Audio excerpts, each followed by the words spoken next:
Well, ladies and gentlemen, welcome to our conjunction video of the week. And this week we're going to be covering our conjunction of Sun, Moon, Mercury, Venus, and Saturn. And what happens when Sun, Moon, Mercury, Venus, and Saturn are conjunct in your particular horoscope.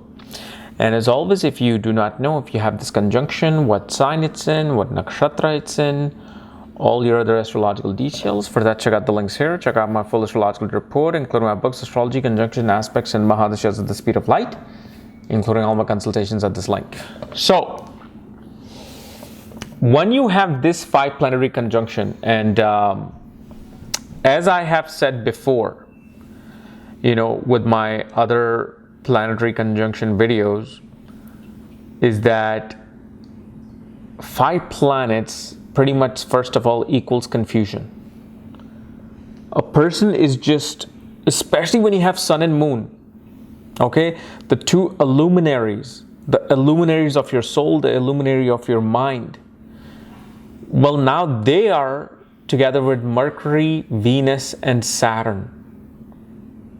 Well, this most definitely, first of all, will show a natural confusion in a person about who they are, what they want, what they get, what they like, what they dislike. It's like they're just like,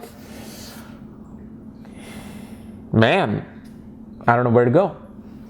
And what happens sometimes with, especially 5 planetary conjunctions, sometimes you can have all 4 planets being combust by the sun. So that again causes even more confusion. And not to mention, whenever Sun is with the Moon, it's a dark moon, whether it's waxing or waning, okay, whether it's below the degrees of the Sun, above the degrees of the Sun, it's a dark moon. So the mind and the mother will always have some karmic issue. But this can also definitely bring about a late marriage with somebody who could be having a huge age gap with you. So if, let's say you're a girl, you may marry somebody who's like 15 years older or younger than you. For a man, you can marry somebody who's like 7 years older in age with you, if not more. And definitely one experiences a bit of a coldness from the spouse. There's this natural coldness that comes into play. And the reason for it is because you've got a battle of titans happening, okay? So Sun, Moon, Mercury, Venus, and Saturn. And the 2 titans are Sun and Saturn. They are arch enemies. However, in one house, they usually do work together.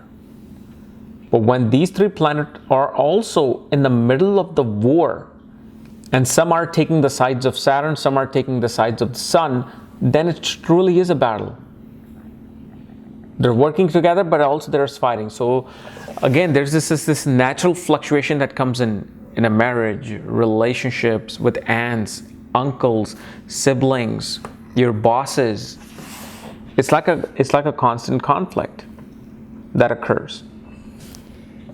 Usually early marriages,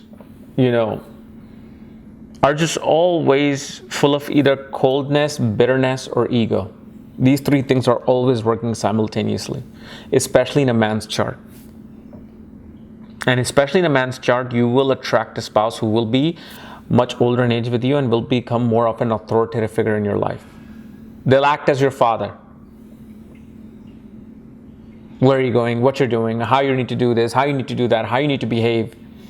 It's all going to be determined by the spouse. Why is that? Well, the thing is, especially whenever there's a battle of 5 planets, or even let's say 2 planets are of the same degrees. In 5 planets, it could be of any degrees, but according to Varamira, the 10th century astrologer, the one in the north will always win the war. Now that can also mean the one with the highest degree, but also because Venus is in the north, the bright one. Usually Venus will always win the war. So who's winning the war in this conjunction of yours? It's Venus that is winning the war. Especially if it's not combust, it's going to win the war. That means your spouse is going to control. Spouse is going to be the one winning the battle between you and them. On the other side though, this is a conjunction that can really take a person and having interest in sociology, interest in actuary, human resources, and technical designing. Designers, fashion designers. Especially if this conjunction like affects your 5th house. And again, especially if it's affecting your 5th or 4th house, I always see people who are just confused about what they should pursue for education. They have so many interests. They're like, can I go here? Can I go there? Can I do this? Can I do that? Can I do sociology? Can I do psychology? You know, can I go into archaeology? Especially one of these planets, like especially Saturn, which if it's ruling the 8th house from your ascendant, this can show great interest in archaeology. So it always becomes a battle for the person, and always becomes a battle for the astrologers themselves, you know, to pinpoint what this person wants. Because look, there is a certain karma that you're dealing with. If the confusion is there by the cosmos, unless the person is truly connected with the cosmos, they themselves will be like, okay, which path is the one they need to choose?